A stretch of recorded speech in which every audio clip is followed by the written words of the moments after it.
Hello friends, I am Dr. Kuldeep Mohadikar. In this video, I will present uh, Shelley's Shelley as a great lyric poet. This is my 24th chapter from my series Literary Pearls.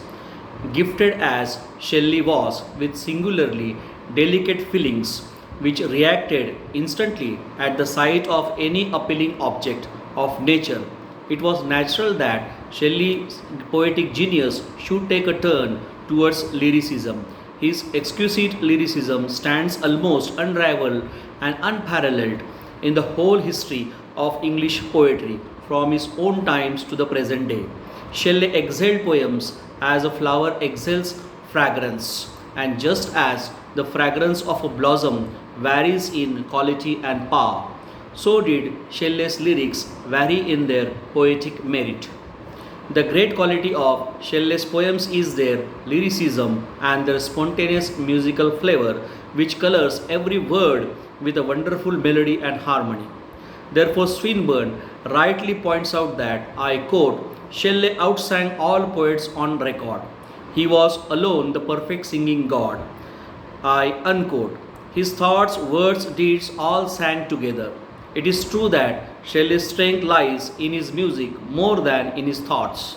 The medium of sound he could master, but to master the most medium of words, he had neither intellectual force nor the sanity of mind. It is true that Shelley failed to master the medium of words sometimes, though his lyrical ears were as mature and marvelous as Shakespeare's dramatic sense was. Both of them were rapid writers. Shelley was sometimes swept away by the gush of powerful, unintelligible expressions. But when all is said about these unconscious lapse, who can remain unmoved by the simple loveliness of his lyric as the following? I quote, when the lamp is shattered, the light in the dust lies dead. When the cloud is scattered, the rainbow's glory is shed. When the lute is broken, sweet tunes are remembered not. When lips have spoken, love accounts are soon forgot. How fine is the economy of epithets here, with direct use of words or sentences and concealment of art, the poet creates an exquisite emotional effect in his lyrics. Shelley's lyrics can be divided into two groups. First, the love lyrics, secondly, the nature lyrics. His love lyrics are marked with a note of sadness and dejection. They are outcome of his native melancholy of nature. His love lyrics are the lamentation of his unfulfilled desires and longing. It is this desire, this almost painful yearning with its recurring disappointment and disillusionment that is at the root of Shelley's melancholy. He is always thirsting, always pining, never pouring the strains of thankful satisfaction, but is either the craving for the unexpected or the aching of some baffled hope. He always laments for some baffled hope, something unattainable, just as a child cries for the moon. Therefore, at one moment he sees backward and at another moment forward, and then rubs hands in despair for the moon that is unattainable. The same craving for the unattainable has been sung effectively in his wonderful lyric to a skylark. I quote, we look before, after, and pine for what is not. Our sincerest laughter with some pain is fraught. Our sweetest songs are those that tell of saddest thought. I unquote. On the other hand, in remembrance, he sings, I quote, my heart each day desires the marrow sleep itself is turned to sorrow. Vainly would my winter borrow sunny leaves from any bough. And then, as the wood when leaves are shed, as the night when sleep is fled, as the heart when joy is dead, I am left alone, alone. I unquote. What for, after all, is this cry, full of fire, a passionate outburst? To what unsatisfied longing does the poet refer to in these lines of haunting beauty and loveliness in nature?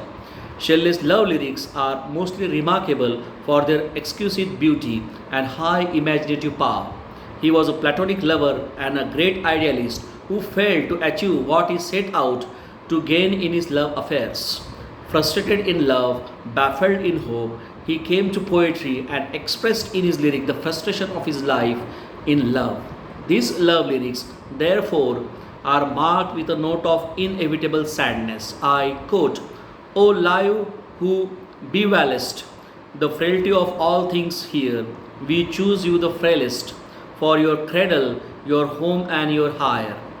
What a cry is it, where every word more intense, it more detached from real human world. It is like the prayer of a Greek boy in the misery of love to Cupid, the god of love. Shelley regarded love as supreme solvent of this world of evils like tyranny, hatred, villainy, etc. Love is with Shelley a transcendental force, kindly or kindling all things into beauty. In his treatment of love, we miss the most concrete touch of Keats, John Keats, and the homeliness of Wordsworth's steady effect. I quote, Light whose smile kindles the universe, love in which all things work and move. I unquote. Not only this, no poet even felt more deeply the dynamic influence of love in shaping the human destiny, nor realized more utterly the significance of life devoid of love. Therefore, that he signifies both the sides of love, platonic and physical. In his love, lyric is obvious in the following lines. I quote, The desire of the moth for the star, of the night for the sorrow, of the night for the morrow, the devotion to something afar from the sphere of our sorrow. This is the platonic side of love, which is beautifully sung by the poet in one of his finest love lyrics. One word is too often profane. Profaned. Next, he comes to physical side of love and gives expression to it in the following lines. I quote, Let thy love in kisses rain on my lips and eyelids pale. My cheek is cold and white, alas. My heart beats loud and fast. Oh, oh, press it close to thins again, where it will break at last. What a heart-touching cry is this.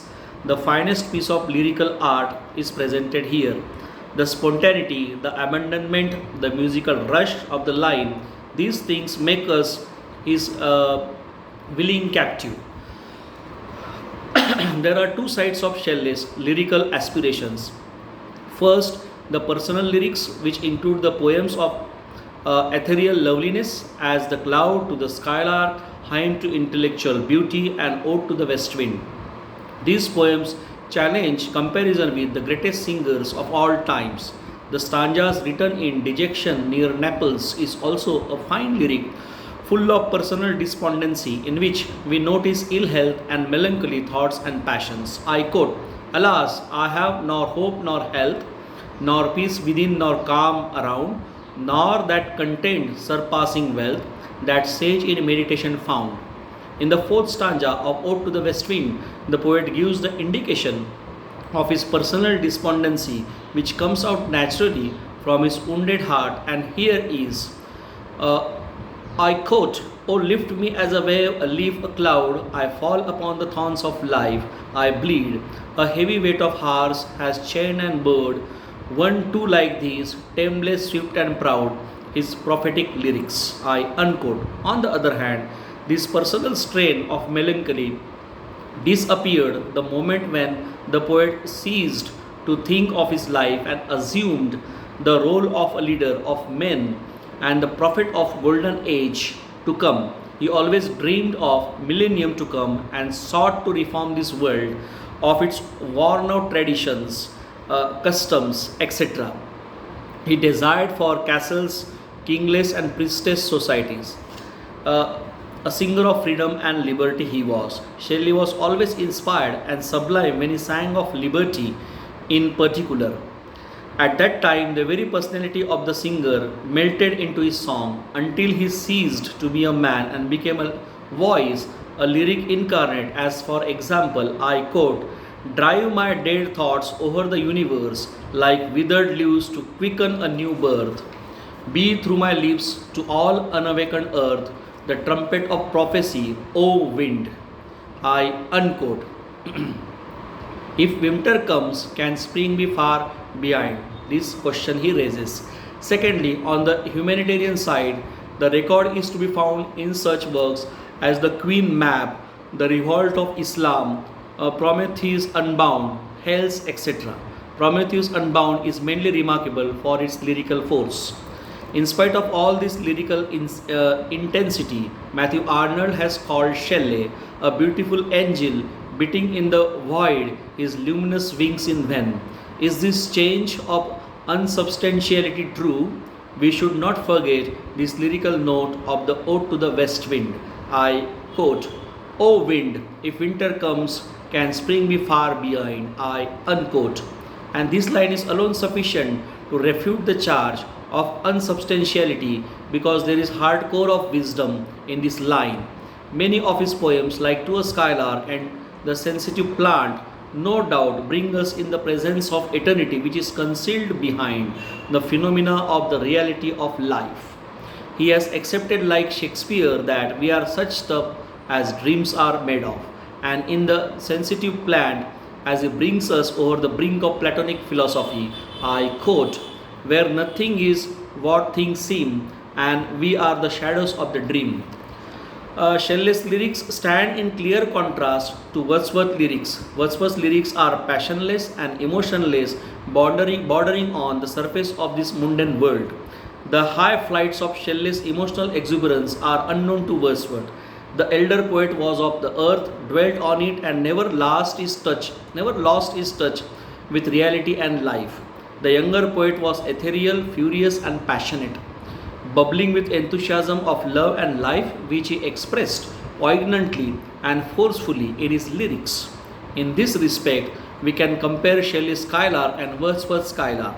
The former is the symbol of soaring imagination of Shelley, which flies to touch the height of the sky, while the latter, even after soaring across the sky, comes down to have a close contact with this world. Shelley's Skylark is an ideal, while Wordsworth's Skylark is the combination and symbol of both idealism and realism.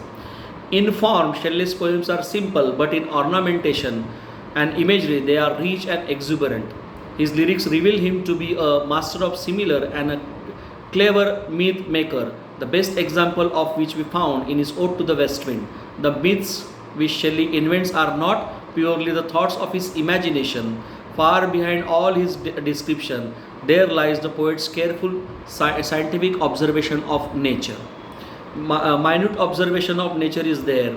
This power of observing nature are so minutely giving expression to the feelings evoked by nature in the beautiful colors and fancies give Shelley's lyrics a unique form and place in English poetry. The tone of Shelley's lyrics is not that of the voluptuous sensuality but that of keen aspiration. His pantheistic treatment of nature and Platonic treatment of love give his lyrics a new and additional charm. We like Shelley most on account of his music. The words he uses convey a sweet melody. Shelley's strength lies in his music far more than in his thought. His best work is to be sought in the occasional lyric poems, in which the mere words he uses melt and are fused in the sound of melody. They contrive to make the sound of the melody thus made is so potent in its magic that it wins its way to our emotions without affecting our senses. It is not till the emotions have been stored by these melodies, transcending language, that the words which compose them carry a meaning. Symonds, while comparing Shelley with the other romantic poets, gives him the highest place as a lyricist. He says, in none of Shelley's greatest contemporaries was the lyrical faculty so paramount, and whether we consider his minor songs, his odes, or his more complicated choral dramas, we acknowledge that he was the loftiest and the most spontaneous singer in our language. Among the lyric poets, Shelley, who was a lyric poet before everything, needs no longer to have his claim reaffirmed. Herbert J.C. Grierson says, whatever men may think of Shelley as a thinker and prophet, his place as a singer, a lyrical poet par excellence, could only be challenged if our whole prosody underwent some change that made the music of his rhythms and rhymes and patterns of sounds no longer intelligible. So this was all about Shelley from my side. Shelley as a poet or Shelley as a great lyric poet. Thanks friends.